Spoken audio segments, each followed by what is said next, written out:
26 июня состоится программа «Диалог с народом», в ходе которой глава Ингушетии традиционно будет отвечать на вопросы жителей региона.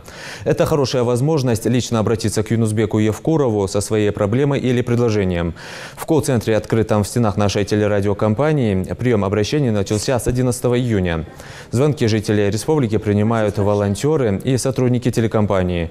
Жители региона звонят с разными проблемами. Одних волнует состояние дорог, других – жилищно-коммунальные услуги. Не обходится и без благодарности в адрес властей. На все обращения сотрудники колл-центра реагируют оперативно, все вопросы сохранены и будут переданы главе региона. Ежедневно поступает более 100 вопросов, и мы просим тех людей, которые обращаются к нам, более лаконично задавать свои вопросы. И нам, как рабочим здесь, как принимающим эти звонки, нужно уложиться во время.